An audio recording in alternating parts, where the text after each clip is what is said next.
Now let's turn our attention to Africa, to the Democratic Republic of the Congo. Violence has erupted there again. 2 bomb blasts took place today in the eastern city of Bukavu. They were accompanied by indiscriminate gunfire. At least 11 people have been killed, about 60 were injured, and the visuals coming in are gruesome. The blasts, like I said, took place in Bukavu. It is the capital of the DRC's South Kivu province. The city was recently taken over by the M23 rebel group. It's a militant group backed by the neighboring country of Rwanda.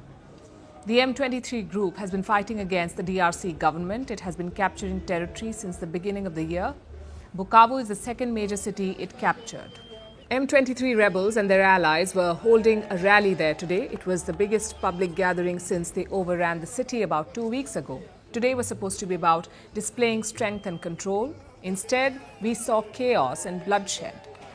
The M23 rebels have blamed the attack on the DRC government, on President Felix Tshisekedi.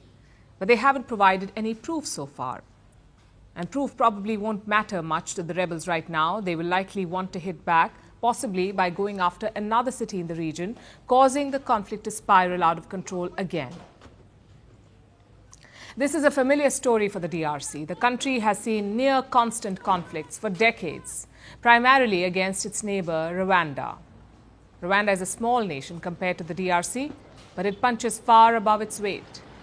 Compared to the DRC, Rwanda is rich, well-armed and well-trained. Rwanda has been described as the Israel of Africa, which helps put its power in context. Even though it's small, it can easily take on much larger neighbors, like the DRC. Rwanda also has a history with genocide. The Tutsi community there were massacred in the year 1994. They eventually fought back and won thanks to their current president, Paul Kagame. But the scars of the genocide remain.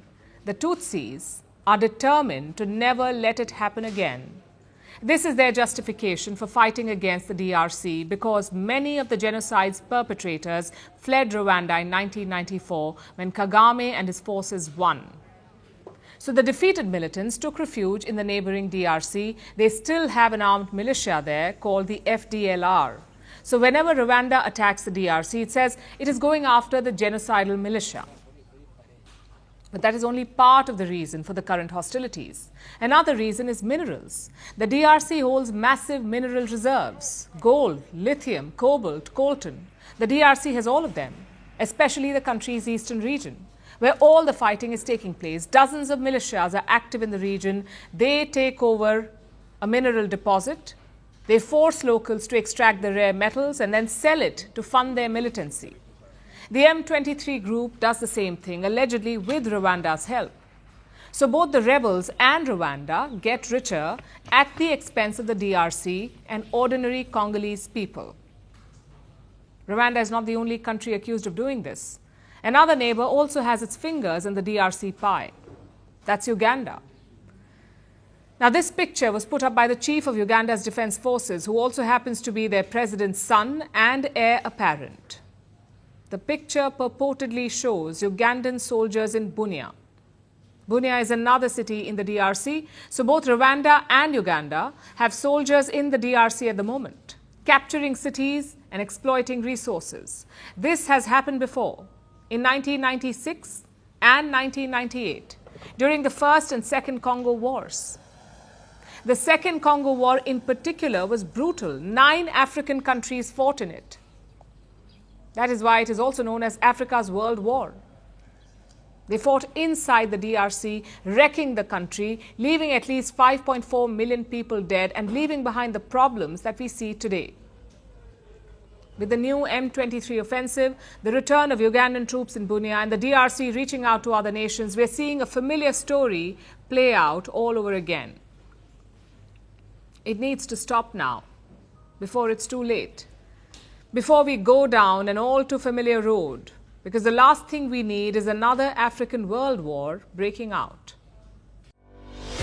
Merci beaucoup. Hi, how are you? Very well, thank you. Thank you for being here. Namaste, Mr. President. Bharat Kelogon, Komeri Namaste. How many people generally follow you in interviews? Typically in a month, we have viewers up to 150 million. That's more than twice the population of France. And in the last 2 years, we had 3 billion viewers. So I say, Lohon, this is your chance to be famous. You're on first post. One word to describe your equation with Prime Minister Modi. Amitié. As India and France work together, are you creating a new era of non-alignment in the technology space? India is a training superpower.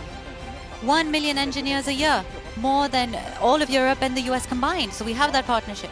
We have a partnership on the environment and the economy. We also have civilian nuclear programs. And that is something we've developed far beyond the France-India relationship. So we want to work together on AI. And then comes China with its DeepSeek, creating models at a fraction of the cost. Did that innovation take you by surprise? Did that breakthrough make you sit up and think, what did the Chinese do and how? But what did DeepSeek do? They took everything that was already available from the last AI model and then they recalibrated it. So are you going to ban Chinese AI in France? So we don't have this American approach of banning tech because of where it comes from.